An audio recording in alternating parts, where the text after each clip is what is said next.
It is my honor to introduce Frank Blankenbeckler.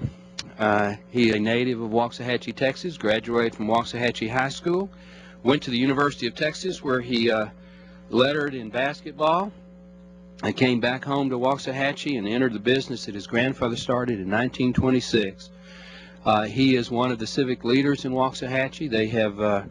He and his family have been major donors to every civic improvement in the last 50 years in that community. And as I said in my opening statement last year, his business and the 40 employees generated revenues that resulted in over $1.3 million in taxes being paid to various state, local, and federal entities.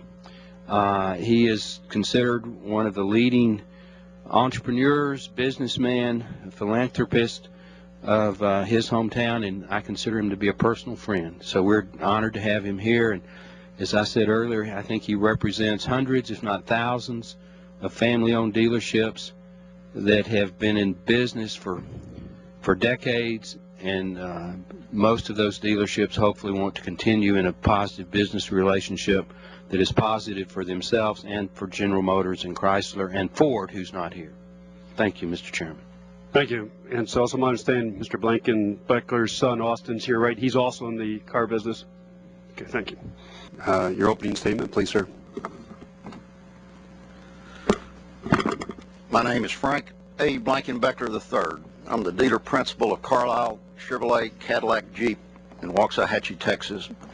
To my knowledge, the oldest Chevrolet dealership in the state of Texas.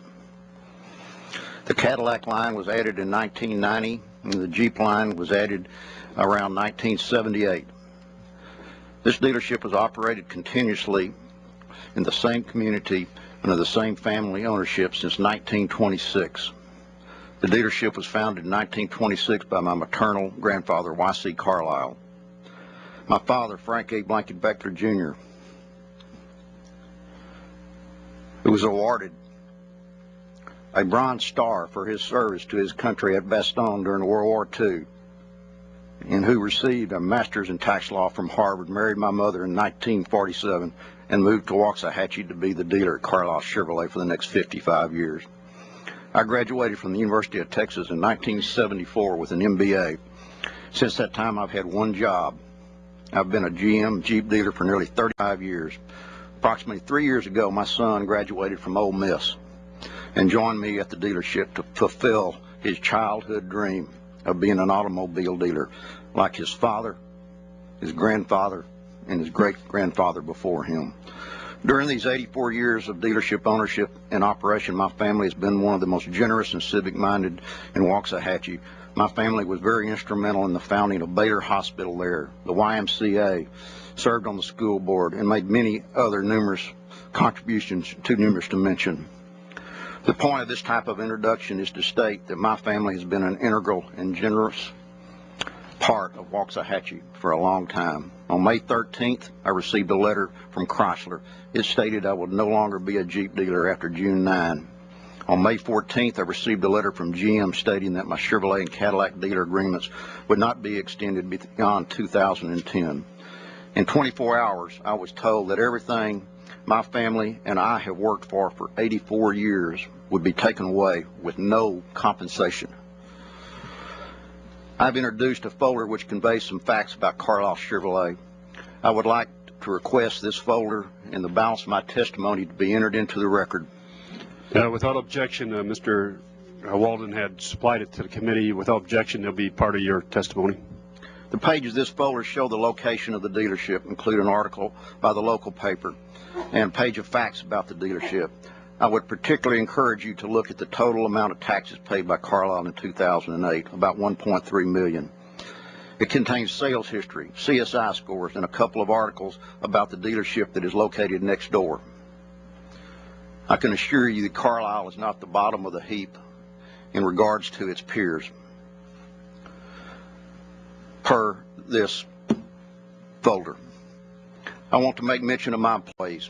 Over the years, Carlisle has had numerous employees that have worked for my family for 35 to 50 years. Time doesn't permit me to do them justice. My point is Carlisle has had and currently has the best people in the industry. I would like to mention to the committee the human element of these actions by GM and Chrysler. Nearly 90 souls depend on Carlisle for their existence. With our closing, these people will be subjected to serious economic hardship. I've had numerous offers to sell my business. I have had that right taken away. My family will be left with a single-purpose dealership facility with no tenant. This is senseless. My grandfather paid for Carlisle Chevrolet from his labors. My father paid my grandmother for Carlisle Chevrolet through his efforts. It took me nearly 20 years to pay my parents for Carlisle Chevrolet. It took GM and Chrysler a mere 24 hours to take Carlisle Chevrolet from me. This makes no sense. Why is this happening? GM and Chrysler have stated publicly they have not used the bankruptcy code to usurp state and local motor vehicle codes and statutes. This is patently not true. I don't care how it's spun. GM dealers have offered either a wind-down agreement or a participation agreement. The content of the agreements is horrible. Dealers are told to either sign the agreements or GM will petition the bankruptcy court to have them immediately terminated. There is no alternative to signing these new agreements. This is wrong. Now I'd like to address what I think is the most important part of my testimony. In a period of 24 hours, my business was essentially taken from me with no real explanation other than that these are difficult times. How in this country can a man's property be taken without due process and without compensation and apparently given to another dealer with better political connections who has been in my community for less than a year for nothing? I adamantly think my constitutional rights have been violated. I think I'm a victim of an illegal taking. This is the most important point of this hearing in my mind, and I think it is the feeling of all the dealers that are in the same position. I feel like it should be the concern of all Americans. When your property rights are destroyed, how long will it be until it happens to you? I'm hurt. I feel violated, and I'm extremely upset. I wear my father's Bronze Star label pin on my coat. He was truly a member of the greatest generation.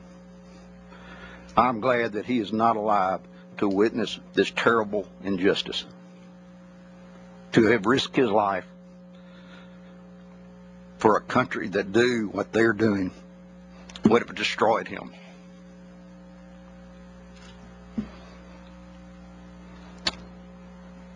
I love my country, and I love my state. I feel great pain in what is happening.